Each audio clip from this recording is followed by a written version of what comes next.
Well, good morning, everybody. All right, and real quick, I have two things. Number one, I'm going to need some volunteers this morning. That's number one.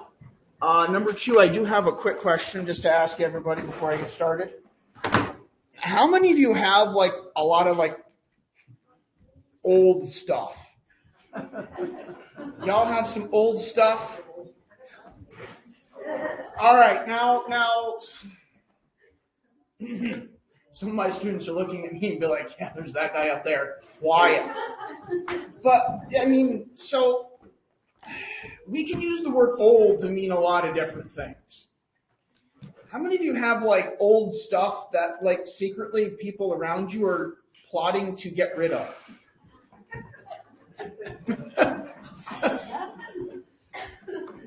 Right? So I'm notorious for this, okay? Because I didn't actually bring it. I thought I was I can bring this to everyone. But the bottom line is that people will probably be running out of here if I brought most of them. I'll get new shoes. That doesn't mean I get rid of the old ones, okay? I still have the old ones. As a result, I probably own more shoes than most guys. I only have a couple pairs that are decent to be in public. But why would I get rid of the old ones when I know full well I'm going to walk through mud, so I may as well just keep the old ones and use them for that? Yeah, see, people are going, yeah, he makes a really good point. No, I don't. It's a problem, okay? But stop agreeing with me. It only reinforces. I'm just going to keep more of them. I did. I was walking through. I was like, I could wear those. I was like, I can't wear those. My foot practically comes out of it. But it's yeah. But if I'm going to go kayaking and it's muddy, they work great because then they just get muddy and I don't get the new ones problematic. So you can do this in too many places. So are you sure that you have how many of you have old stuff that it should probably no longer be your stuff? Okay, be careful with your hands, okay? Because if you're related to people here, they're going to find a way to help you get rid of it. Usually when you're not around. All right? I'm just saying, I know this firsthand. It's just what happens. And it's probably good, but boy, oh boy, some of the stuff, there's just nothing quite so comfortable, is there? Okay, fine. I wasn't going to tell this story, but I'm going to because I have the self-control of a 3-year-old. But I had this T-shirt. So I spend a lot of summers working outside, and I know that it's not hot, South hot, Alabama, because I would probably just die if I lived there. But it gets hot. Now, in a lot of the summers, I didn't have an option. I had to work outside. And it's a nice, great, big open field where shade occurred at 5:30, a half an hour after I got off of work. And it wasn't even grassy. It was brown dirt. It was great. And I had to work. So it would be 80-something or 90 degrees, and I would be working. So I had this great shirt. It was great because, legally, I could walk into Stewart's wearing this shirt. It was awesome. But it really wasn't much of a shirt. It had sleeves, but they had mostly worn off. And I could take my shirt and I could put a book inside of the shirt and still read it. It was great. It was you're wearing one, but only kind of, right? That shirt went missing. See, I would have had this but you want to talk about a comfortable shirt? Oh my goodness, it was fabulous. Nothing is quite so comfortable as the old. You know what I'm saying? Now, eventually you're saying, is he going to actually open the Bible? Yes, I am, but I said I needed volunteers, and I will be true to my word. I need to go. You want to volunteer? Yes. All right. I have a really simple, you don't even have to go very far. Are you ready? Ready? Here you go. I just need you to open that for me. Just open it. Oh, come on. How long you got? Come on. Hurry up. Hurry up. All right. Now, hang on a second. I need both of those back real quick. All right. Cool. All right, now, all right, wrapping paper. I'm just going to put the wrapping paper there real quick. What are they? Tissue. Okay, how many of you want an old tissue? All right, so you're saying that maybe some new things are good too. Maybe not everything is better old. Aubrey, congratulations. You can even keep those if you want. I'm here for it. Now, here, real quick though. All right, let me see here. Got some wrapping paper. See if I can. Some idiot taped this. Did all kinds of stuff. I wrapped this morning. All right. New or old? Used. All right. Now, new or old? All right, cool. So we've got these two things. Okay. Right now what I want you to do is I want you to grab your Bibles and go to Luke chapter 5. And we're going to talk about new and old.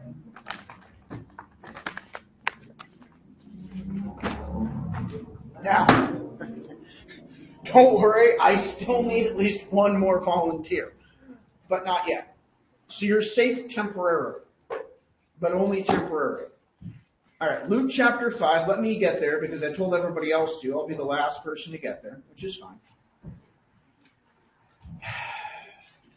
So, I want to look at the very end of Luke chapter 5.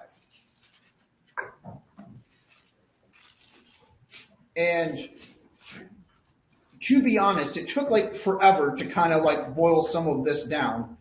We're going to start in verse 33. And we're going to talk about one of the things that is, at least in my mind, one of the least attractive topics you can have. In verse 33. But we can't start there because it's part of the way through the thing. But I'm going to anyways. I'm going to violate a rule. In verse 33, then they said to him. Now, who's they? You have to look back previously in Luke chapter 5. In Luke chapter 5, Jesus calls this disciple named Levi, who's a tax collector. And he says, congratulations, I want you to be my disciple, and good news, we're having a dinner party and you're hosting it. I could totally hang out with Jesus with this. But I just invited myself over and you're serving. So Jesus is at this dinner party at Matthew's house, and Matthew invites people that are willing to talk to Matthew. Now, tax collectors are really hated, and I know you've been told that before. Roman taxation was weird.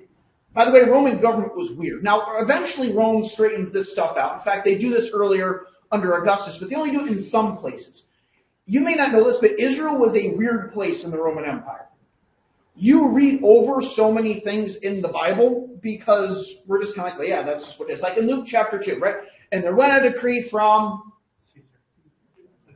Caesar Augustus that all the world should be taxed. But yet, if we look in Matthew's account, isn't Herod the Great like chasing people around? Well, wait, don't we have Caesar and then we have Herod? Why do we have two people? Why do we have a king and then a Caesar? Look, Rome would take things over by the easiest possible means. If they could have a local king that kind of people were used to, even if they didn't like, and rule through him, they would do so. So as a result of the New Testament, you hear about all these Herods and everything else. Rome is in charge, but they're willing to let these other guys be kind of in charge underneath Rome. As a result, government could kind of get complicated. Well, so was Roman taxation. Now, Rome will eventually make their taxation a little bit more straightforward, but if you were in the Roman Empire in some regions, and fortunately for Israel, they were one of the last regions to endure this, your taxation was done by contract. Rome said, we think that there's about this amount of money, so if you were a wealthy person, usually in Rome, you would basically compete for a contract to collect taxes in that region. You know, like if they're going to do like road construction and different construction companies put together contracts, bids to do it, that's what you do. You would bid for the taxes. And you would guarantee Rome a set amount of payment every year so Rome had consistent cash flow. Which means you had to be super wealthy because Rome kind of like wanted their money up front each year. How you collected the money was your problem, not Rome's. Rome would provide muscle if needed, but how you chose to do it as a result, you kind of collected anything that you wanted. That's why tax collectors were hated. Because they were, number one, they're collecting from both Rome and Herod. I mean, you have two leaders to collect for, and both of them wanted all kinds of money. So, hey, and whatever you can get for you, go for it. Because Rome didn't pay you, so you did it. Now, eventually they'll have paid tax collectors, but that's not coming to Israel quite yet. Israel's a little bit behind in this time period. So, get why tax collectors? Not everyone's favorite person. Matthew's a tax collector. He has tax collectors and other people called sinners. We'll talk about that later. But let's just say that they're not people of high reputation. The Pharisees come by and they want to know, why in the world is your rabbi eating with these people? Now understand this. I know we're used to Jesus, and Jesus loves little children, and he multiplies bread and loaves and stuff like that. But Jesus would have appeared quite a lot, honestly, like a lot of first century Jewish rabbis. He had disciples. He traveled from place to place teaching. They stayed with him. He would have looked like, at least for a lot of people, especially if you were only semi-religious, like a holy man. They wouldn't have known him any different than anybody else until they listened to him. So the Pharisees don't know who Jesus is, really. He's kind of first getting started. But if you were a good, self-respecting rabbi, you knew there were certain people you needed to avoid in order to keep your good reputation. Tax collectors and sinners tended to be like, 98% of that group. Jesus isn't just talking to them. He's at one of their houses, and he's at a dinner party where it's his disciples and then a bunch of these people. And that's it. No good self-respecting Pharisees have been invited. No good people. And Jesus says, I'm here because the righteous don't need anyone. You guys think you're set. It's the sick that need the doctor. They know they need something, so that's where I am. So kind of the first question, hopefully that can kind of trickle through our minds real quick, is when we're here and we talk about wanting to follow God, do we want to help other people who are well just be more well, or do we want to find people who are sick and try to show them that Jesus is here to make them well? Because the Pharisees were interested in finding other well people and hanging out with them and talking about how well they were. Jesus said, I came to find people who knew they had a problem, who knew that their proverbial leg was broken, and set that right. Okay, now we're ready for verse 33. So then they said to him, why do the disciples of John fast and make prayers, and likewise those of the Pharisees, but yours eat and drink? Now this is my least favorite topic. Because I don't know about the rest of y'all, but I like eating. And, I mean, honestly speaking, it's kind of like a thing in Christendom, in case you haven't noticed. When we have any event, and we're going to have food. Right? I mean, it's like the first question that gets asked, right? We're going to have a church event. What do you want me to bring? You notice that, like, eating's kind of, and look, there's good, Jesus did a lot of eating, okay? So if you like eating, you're in good company. But fasting was one of like those like hallmarks of a spiritual person. So Jesus is going to answer them, because basically here's Jesus at a dinner party with tax collectors and sinners, and they're asking him about fasting. They're trying to figure out what's going on. And he says, can you make the friends of the bridegroom fast while the bridegroom's with them? Now, it's simply, he's just using a wedding analogy. He goes, it's a time for celebration, right?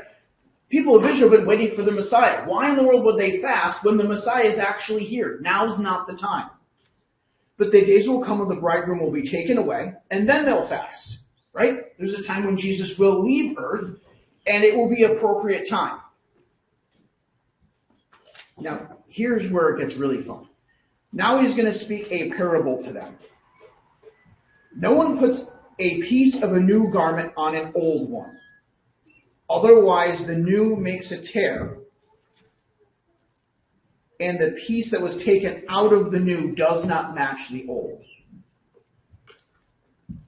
Now, we're not used to this because you live, by the way, in a time period of pre-shrunk clothing. Did you know that?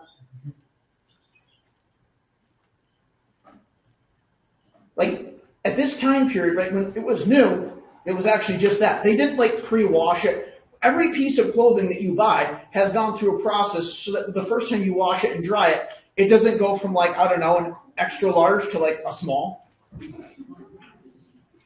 I mean, you may have noticed that like sometimes things like, oh man, I washed it, it feels a little bit terrible. But like after, give it a second and it stretches back out, okay. At this time period, no. There was no like bounce back. It was going to shrink.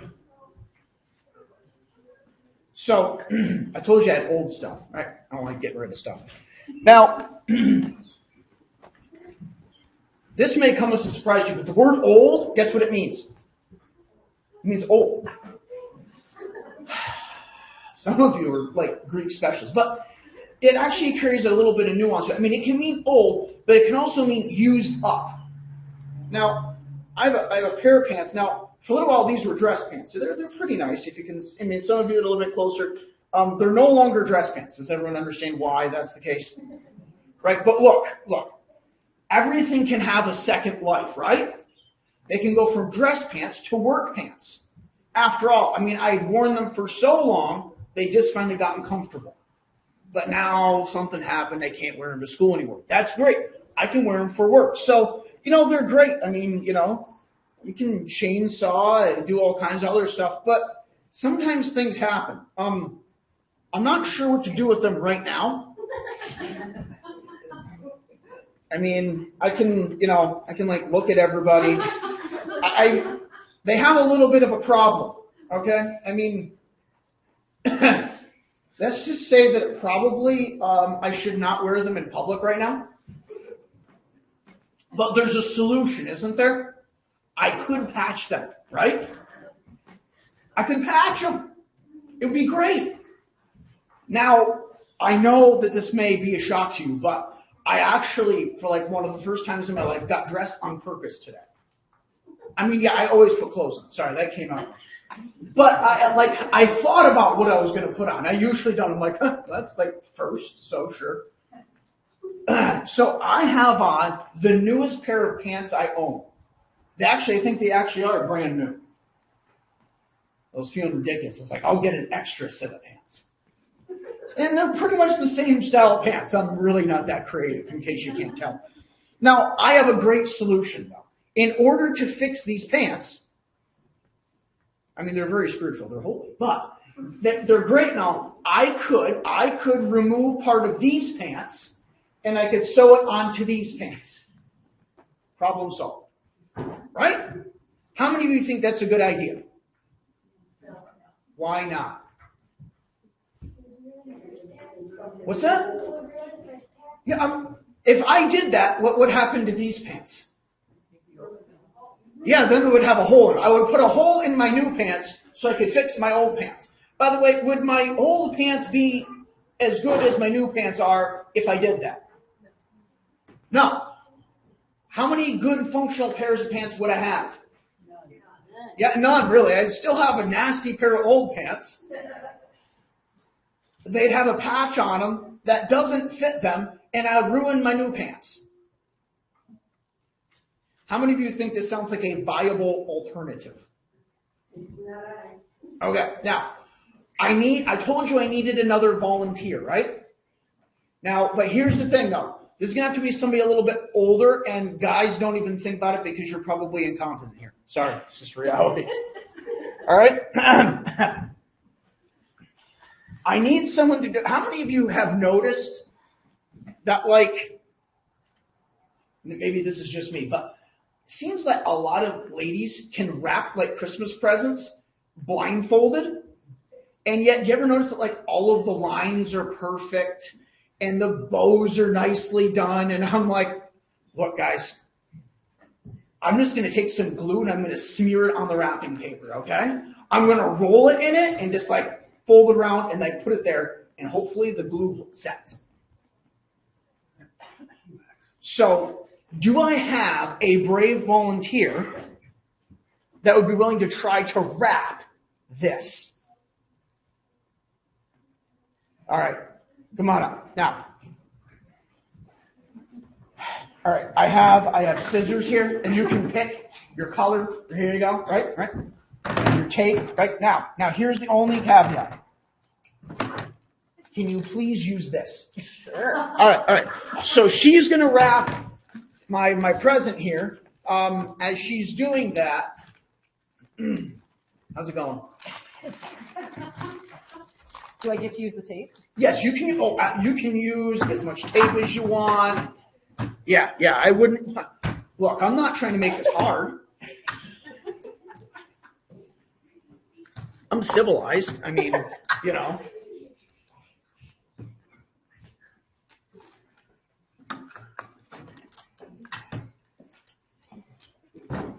You want to like phone a friend or anything like that? I mean that. What?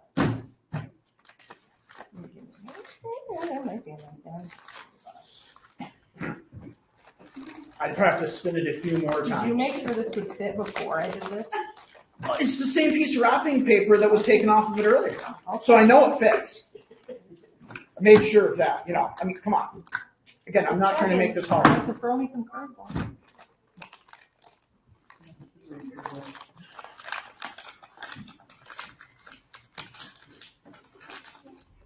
This is not going to be my best work, people.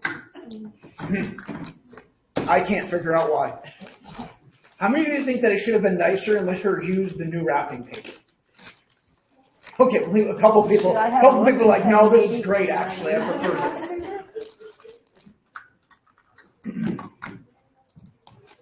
All right, cool. Take that back with you and pass it back there. And let me know if that would pass muster, like somebody wants to see that underneath the Christmas tree.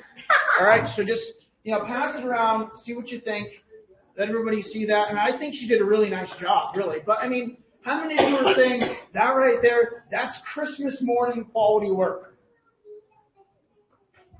Anyone that's seen it, is it Christmas morning quality work? Yeah, I know. That's why I said no guys, okay? Because the guy's like, who cares? Put it in a brown paper bag. Let's just go.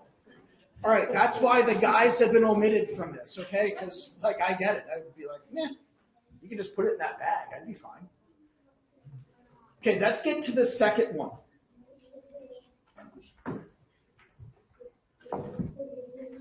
In verse 37, no one puts new wine into old wineskins, or else the new wine will burst the wineskins and be spilled, and the wineskins will be ruined. But new wine must be put into new wineskins, and both are preserved. And no one actually we'll wait for 39. Okay, let's get this one, right? When you're going to crush the grapes, you're going to have it be there, you're going to allow it to ferment, what's going to happen? It's going to expand. Why does it expand? Why does a fermentation process cause expansion? Yeah, it's going to gas, right? It's going to create carbon dioxide. So if you're going to take something that's been freshly pressed and you're going to put it into a wineskin to allow it to go through, because in order, if you want the fermentation process to happen, what can't you allow to get to it? Oxygen. No oxygen, right? You have to make sure you can't do it. So now sometimes they'll run a tube and they'll put it into water and you can watch the bubbles and fun stuff like that. So they're going to put them in these new wineskins, and as it gases, it'll expand the wineskin, and then they can off-gas it until it's done. Why wouldn't you want to take that freshly pressed stuff that's going to go through fermentation and put it into an old wineskin? Why is it going to break it? So it's already expanded to its capacity. It's not going to... Yeah, it's already done this process once, right? So if you have something that's fresh and new and it's going to go through this process, you can't put it into something that's already had this happen. It's already lost that elasticity. But a new wineskin hasn't done this yet. It's new, it's recent, it's fresh. It is fresh wrapping. You see, the poor person, I gave her an impossible task. There's no way that old wrapping paper was going to adequately house any new object and do it justice. It doesn't matter how great a job she did, and she did a fabulous job. Those of you who've seen it, how many of you are impressed? It's much better than me. I'd have been like, I don't know. I'd have just taped it around it. You'd have been able to tell what it was. But to really do the new justice, it needs the new covering. Right? It needs the new to go with it. Just like to do the pants justice, you're not going to cut a piece off of a new garment and put it onto an old one. Because number one, clothing cloth hadn't been pre-shrunk. All that's going to happen as soon as you wash it is the new stuff is going to shrink and it's going to tear it worse than before. And you're going to have destroyed your brand new article of clothing. You'll have twice as much ruined clothing as you had before. And it's not going to match. Or if you put new wine into old wineskins, all you're going to do is lose both your wine and your container. You're going to lose all of it. What in the world is Jesus getting at? Look at the context that this is presented. Jesus is teaching and training his disciples. If you look at the very beginning of Luke chapter 5, Jesus calls his disciples. He's healing. He's already put himself on the radar of the Pharisees. He's already been eating with people that the Pharisees say proper company doesn't get seen with them. But now look at Luke chapter 6. That happened in the second Sabbath that they're in the grain fields. And as the disciples are going through the grain fields, they're picking up grain and they're eating it. Now on the Sabbath, you were not supposed to do customary work.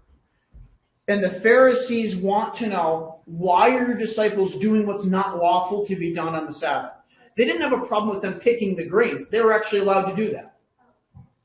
Jewish custom allowed, if you were hungry and you were traveling through a grain field, as long as you didn't trample their grain, you could pluck off enough to sit there and eat. You're allowed to satisfy a basic level of hunger. Does that make sense? So their action wasn't wrong. It's when they were doing it. What were they doing wrong? Well, they were harvesting, right? They were picking grain. They're harvesting grain. They're threshing it because they have to rub it between their fingers to get the husk off. And they're storing it in their stomachs because they're eating it. They broke 3 laws, at least. Were they out in the fields harvesting that year's crop? No.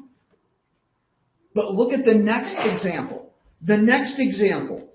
In another Sabbath, that Jesus is in a synagogue, and there's a person with a right hand that's with him. What do you think Jesus is going to do? He's going to heal him. Heal on the Sabbath? Jesus runs afoul of the Pharisees for this too.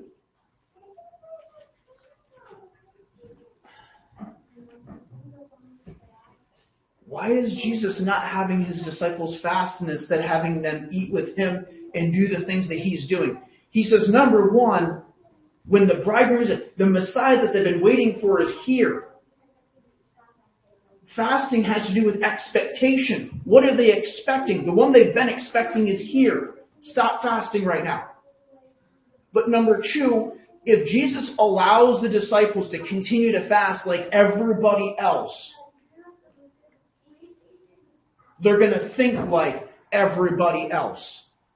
They're not going to be a new package.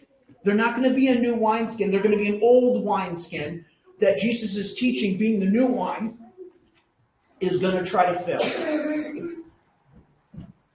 Is Jesus' new teaching going to mix with the old packaging? No. You see, the Pharisees fasted twice a week, Mondays and Thursdays. And if you look at the Sermon on the Mount, it isn't just that they fasted. Boy, did they look like it. I mean, how can you tell that they're fasting? How can you not tell? They didn't comb their hair. They looked all bedraggled. I mean, all these Pharisees that were usually very prim and proper and well-dressed and neatly groomed looked like they had joined John the Baptist out eating locusts and wild honey. The Pharisees are fasting. Of course they are. Number one, it's a Monday or a Thursday. And number two, look at them.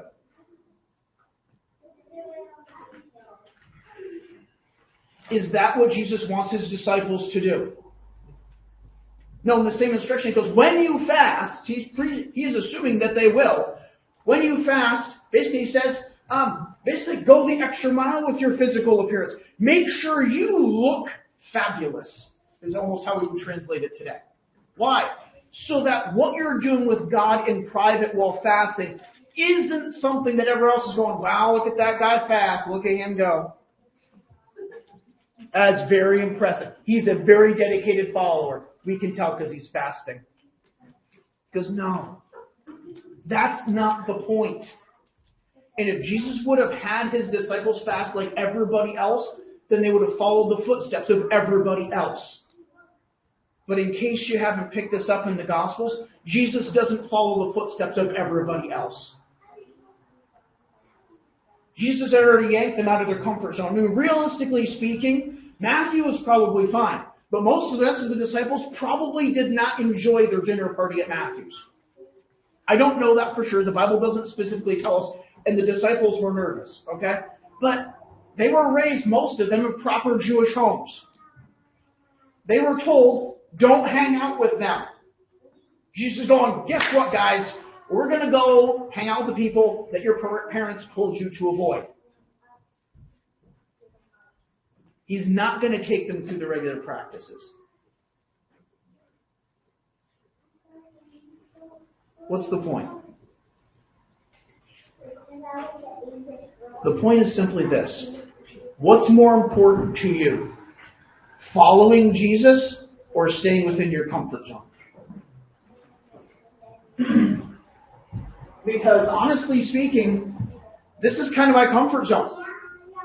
I mean, I like these guys. Do you see what I'm saying?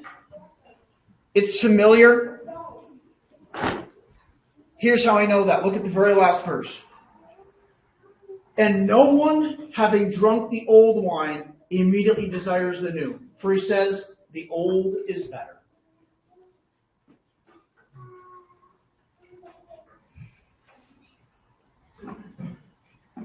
Jesus says, I can't have my disciples falling into old custom. And it's not because Jesus came to abolish license. Actually, I came to fulfill it. But what practice had become for most people was not the same thing that God had intended for them to do. Jesus did not come to fulfill a law that said you can't pick basic food to satisfy hunger. Or you're not supposed to do any good things for people because that would be doing work. So on the Sabbath, we refrain from all helping people. A day dedicated to God to make sure we don't help anyone?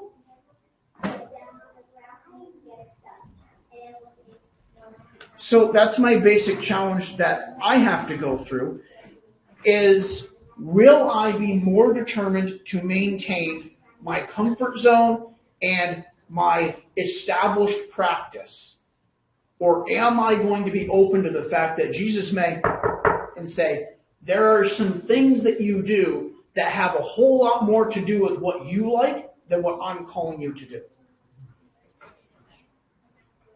And lest we think that this is overly burdensome, did you pay attention to what Jesus chose to make the example? It's fasting, which, by the way, by definition, isn't very pleasant. If you keep on going, you're going to hit passages where Jesus is going to talk about how the yoke that he gives is light, the burden's easy. He's not coming to make it more difficult. He's actually coming to free us from all of the encumbrances that we like to put on. Because we put lots of them on.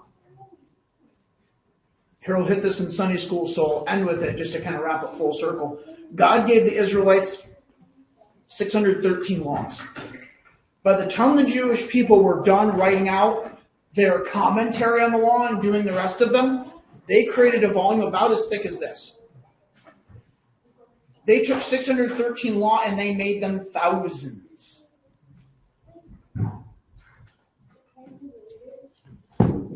It's not God's rules that are the problem. It's the rules that we make to try to figure out how we can do this all by ourselves.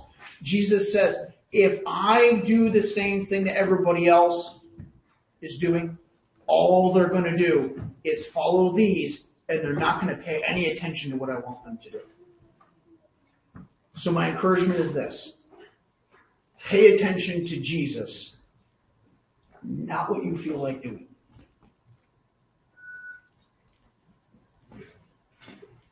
it actually is better. I know we have a hard time thinking and trusting someone besides ourselves, but Jesus is asking us to do just that. Trust me through this.